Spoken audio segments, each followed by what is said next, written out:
Satu unggahan dapat memicu kesalahpahaman pemirsa. Satu narasi mampu menggiring pandangan ketika video lama diklaim sebagai kejadian terkini tanpa pembenaran. Lantas bagaimana memastikan masyarakat tidak menjadi korban penyebaran hoaks dan manipulasi pemberitaan? Kita bahas lebih dalam bersama narasumber istimewa kita, Direktur Ekosistem Media Ditjen Komunikasi Publik dan Media Kementerian Komdigi, Ibu Farida Dewi Maharini, serta peneliti drone Emprit Parizal Nova Mujahid. Saya ke Ibu Farida dulu ya. Ibu, ini tantangan banget sih di zaman era seperti sekarang, ada AI, ada media sosial, dan penggunanya sangat luar biasa banyak. Momentum seperti sekarang ini kadangkala dimanfaatkan oleh pihak yang tidak bertanggung jawab, Ibu Farida. Ini apakah sudah terbaca dari Komdigi sendiri? Salah satunya khususnya tentang aksi demo yang hoax itu, Bu Farida. Iya, terima kasih Mas Yudi.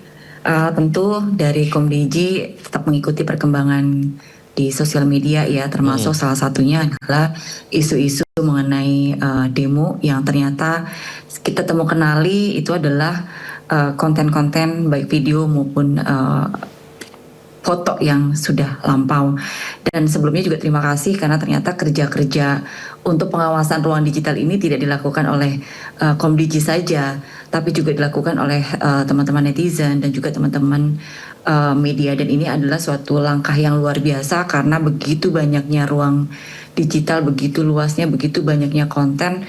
Tentu kalau pemerintah harus bekerja sendiri ini akan cukup luar biasa ya. Tapi dengan kolaborasi bersama, tadi disampaikan Mas Yudi, kenali oleh teman-teman netizen, ini cukup membantu sekali. Meskipun di satu sisi kami tetap terus mengikuti perkembangannya, kami juga salah satu amanah yang disampaikan ke Komdigi adalah menjaga ruang digital dengan berbagai macam perangkat kami, termasuk di sini adalah berkolaborasi dengan teman-teman media, dengan teman-teman komunitas untuk memastikan ruang digital kita jauh lebih aman dan lebih nyaman buat masyarakat, sehingga masyarakat pun bisa mendapatkan informasi-informasi yang memang lebih edukatif, lebih jelas, lebih valid.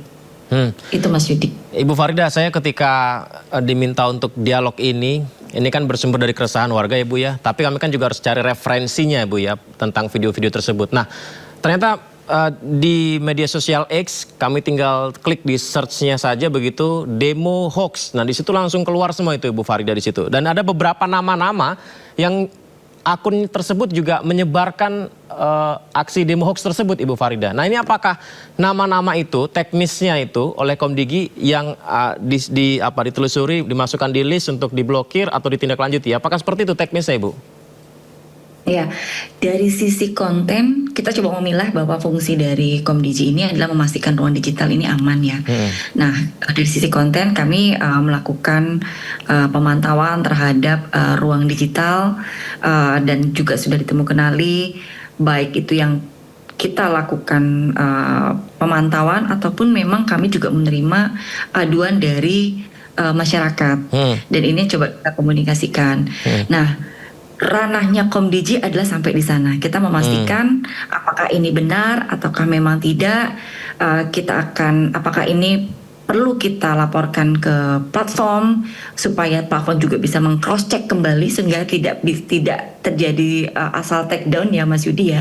Kita akan minta platform untuk mengecek kembali apakah memang benar ini hoax atau kami ini misinformasi dan lain-lain, baru kemudian nanti akan distempel atau memang perlu di take down kalau sekiranya memang cukup meresahkan. Dan apakah ini ditindak atau tidak, ini kami akan kembalikan kepada pihak APH karena memang ranah pidana bukan di Komdigi, tapi ranah pidana ini ada di APH. Jadi kami mencoba membagi peran untuk menjaga ruang digital ini, tidak semuanya ada di Komdigi. Sebenarnya pihak aplikasi juga punya kemampuan untuk memilah-milah ya Bu ya, konten-konten mana yang AI, mana yang hoax, mana yang benar. Nah itu apakah mereka punya komitmen Bu untuk bisa memberikan tanggung jawabnya kepada Komdigi Bu? Harusnya mereka punya komitmen karena secara aturan regulasi kami mengamanahkan teman-teman platform ini berkewajiban untuk melakukan moderasi konten. Moderasi konten ini ya salah satunya tadi ya menemukan apakah ini hoax atau tidak. Termasuk salah satunya teman-teman dari platform ini juga bekerja sama dengan teman-teman media, karena teman-teman platform juga akan loadnya terlalu besar ketika dia harus melakukan sendiri. Jadi beberapa platform sosial media ini juga melakukan kerjasama dengan teman-teman media yang memang memiliki kapasitas untuk melakukan cek fakta, karena memang punya resources yang lebih banyak dibanding kalau ini dilakukan oleh teman-teman platform. Artinya memang kami mengamanahkan, kami meminta komitmen dari platform untuk bisa melakukan moderasi konten. Caranya apakah mereka berkolaborasi dengan komunitas, apakah mereka berkolaborasi dengan media, ataukah mereka ingin mengembangkan suatu sistem sendiri, aplikasi sistem yang menemukan ini AI atau bukan, ini kami kembalikan kepada teman-teman platform. Yang jelas kami meminta tanggung jawab, kita minta komitmen dari teman-teman platform untuk juga menjaga ruang digital ini. Baik, saya ke Pak Rizal berikutnya. Pak Rizal, fenomena apa yang dilihat dari teman-teman peneliti Drone Emprit nih dengan adanya sebaran video hoax ini, kebetulan bebarengan atau memang disengaja, Pak Rizal? Ya, Mas Yudi, kalau kita lihat datanya, kok saya jadi khawatir ini berulang dengan apa yang terjadi pada Agustus tahun silam. Agustus tahun lalu? 2025 silam. Ya, tahun lalu.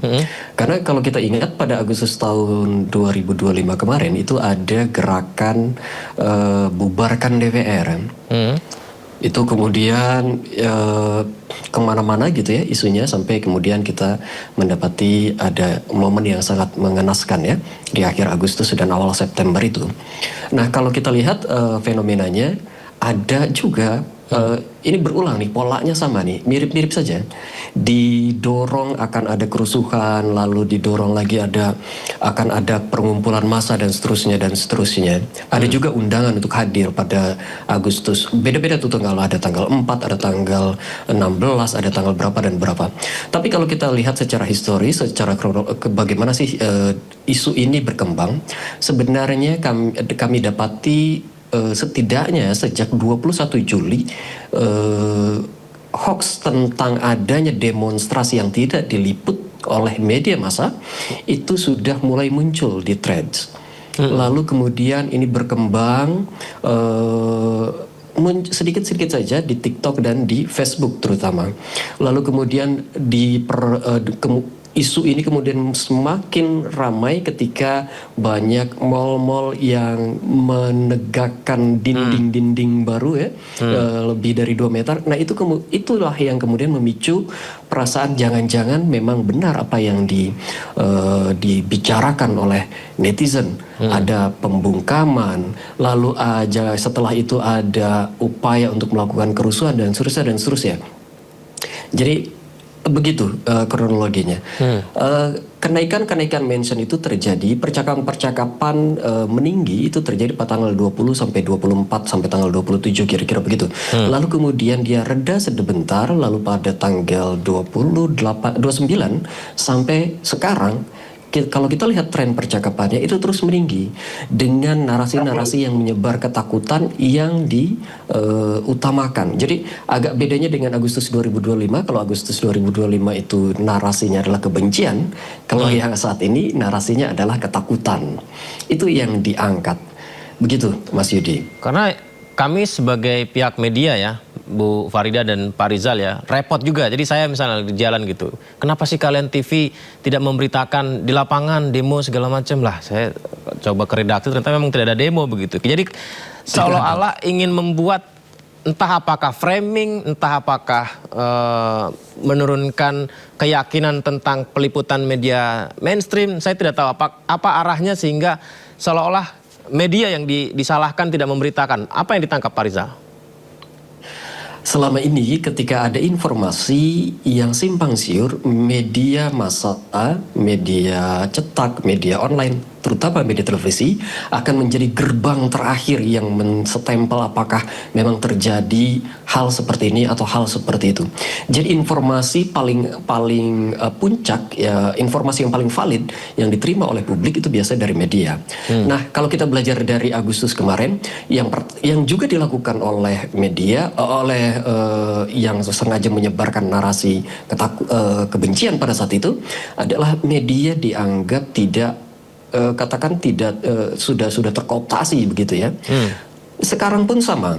Jadi kalau di ujungnya medianya sudah dikatakanlah tidak lagi publik menaruh kepercayaan pada media, maka pada siapa media sosial akan mencari kebenaran, akan memverifikasi informasi. Jadi tentu saja media yang harus dihancurkan dulu reputasinya. Maaf Pak Untuk Rizal. setelah itu, ya. Maaf saya potong. Berarti ada semacam secara tidak langsung seperti terstruktur gitu ya. Yang pertama disebarkan hoax, yang kedua media mainstreamnya ini dianggap seolah-olah dibungkam, begitu langkah ketiganya ada lagi. Berarti apakah ini memang satu jalur? Ada pihak yang memang secara sengaja melakukan ini semua? Kalau kita lihat trennya sebenarnya tanggal 20 sampai 24 atau sampai tanggal 27 itu partisipasi publik yang cenderung organik itu cukup tinggi sebenarnya. Tetapi pasca itu cukup tingginya karena memang pada waktu itu publik bertanya, apakah memang ada kayak gitu. Betul. Orang bertanya-tanya. Tetapi setelah itu 27, 29, 28, 29 dan sekarang partisipasi publik yang bertanya atau yang mengklarifikasi memang ada tinggi juga. Tetapi penyebaran hoax bahwa ini ada pembungkaman, bahwa nanti akan ada kerusuhan, ada ajakan untuk melakukan demonstrasi Agustus yang ujungnya adalah kerusuhan, yang itu membuat ketakutan gitu, itu justru lebih banyak, terutama hanya tapi saya perlu quote ya, ini hanya menyebar di beberapa kanal saja. Kalau identifikasi cepat kami hanya ada di Twitter, lalu sedikit di TikTok dan sebagian di Instagram. Di kanal media sosial lainnya tidak terlalu menyebar kayak gitu. Tentu saja di Twitter banyak sekali yang mendebang itu, di TikTok juga banyak sekali yang mendebang itu. Instagram dan Facebook meskipun sedikit tetapi kami melihat tidak terlalu banyak pelurusan informasi atas potensi ramai atau ajakan untuk meramaikan Agustus itu kami melihat tidak terlalu banyak ya. Jadi kalau tadi disampaikan Ibu Farida, ini ranahnya bukan hanya Komdigi, betul sekali. Publik sudah juga berusaha sedapat mungkin. Ini kalau saya harus mengapresiasi, biasanya yang kontra atau yang tidak suka pada Pak Prabowo biasanya, atau pada pemerintah secara umum, biasanya diam pada permasalahan ini. Tapi ini enggak. Pada permasalahan ini mereka mengklarifikasi. Ini enggak ada loh. Kalian menyebarkan hoax. Apa yang sebenarnya sedang kalian lakukan? Mereka bertanya-tanya juga. Kami pun bertanya-tanya. Sebenarnya apa yang sedang terjadi di sini? Bu Farida ada tanggapan, Bu? Iya. Saya rasa yang disampaikan tadi oleh Pak Nova ya, bahwa peran dari media ini juga menjadi penting ya, menjadi penting karena tadi banyak kepentingan yang entahlah, kita nggak ngerti ya Pak Nova ini kepentingannya akan seperti apa. Tapi memang pada akhirnya ini menimbulkan tidak hanya menimbulkan keresahan publik saja terhadap informasi, tapi juga tadi mencoba untuk menghilangkan kepercayaan kepada media. Ini yang sebenarnya perlu kerja ekstra luar biasa buat teman-teman media. Kami paham dan semua orang publik tahu, dan Pak Nova juga menyampaikan bahwa in the end peran media ini menjadi media yang kredibel, media yang valid, penyebar informasi yang baik, ini akan menjadi rujukan. Mungkin salah satu kejengahan dari publik yang akhirnya teman-teman netizen ini juga saling melaporkan, saling menginformasikan, bahkan mengajak untuk bisa saling melaporkan konten-konten hoax. Ini adalah suatu kejengahan publik untuk membutuhkan informasi-informasi yang memang lebih kredibel. Dan di sini sebenarnya peran dari teman-teman media sangat amat krusial, sangat amat penting sekali untuk bisa menjadi bagian yang bisa meng-cross check kembali apa yang terjadi. Jadi kami pun juga tidak hanya berbasis kepada pemantauan tim cyber, tapi kami juga terbantu sekali oleh peran-peran teman-teman media yang akhirnya bisa menemukan bahwa oh ternyata ketika terjadi diisukan hoaxnya adalah tanggal 13, ternyata bukan tanggal 13 tapi bulan Juli, dan itu ketika kita cross check ternyata tanggal 13 itu demo itu juga disampaikan oleh teman-teman media, diberitakan. Jadi artinya sebenarnya yang ingin kami sampaikan, peran krusial media ini menjadi penting sebagai penyampai informasi, dan pemerintah pun juga mendorong media untuk bisa bekerja sesuai dengan kaidah-kaidah jurnalistik, sehingga bisa menyampaikan informasi yang lebih valid dan bisa menjadi rujukan akhir buat publik untuk mengecek apakah ini kontennya benar atau tidak. Wah, saya jadi punya ide nih Bu Farida. Gimana kalau Komdigi dan Sindo News bekerja sama, nanti berita-berita yang hoax kita tampilkan, kita jelaskan bahwa ini fakta, ini hoax. Wah, itu akan lebih bagus tuh Bu Farida.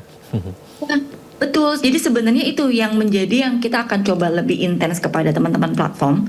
Jadi teman-teman platform ini sudah melakukan kerjasama dengan beberapa teman-teman media untuk menyediakan saluran cek fakta. Tidak hanya media, tapi juga komunitas-komunitas cek fakta juga ya. Dan kita akan coba komunikasikan dengan teman-teman platform, diperbanyak untuk jumlah-jumlah media. Jadi tanggung jawabnya ini nih nggak bisa hanya di pemerintah, tidak hanya bisa hanya di platform saja, tapi media pun dalam kondisi saat ini ya memang diperlukan seperti itu, Mas Yuda. Nanti mungkin bisa kita tindak lanjut ya Bu ya, Komdigi dan Sindo nanti bisa bekerja sama nanti ya. Karena ini Bu, termasuk ini juga Bu, soal pagar besi yang tinggi, itu juga orang tua saya pribadi pun sampai ketakutan tuh Bu, nanya gitu, apakah benar ini untuk antisipasi bla bla bla.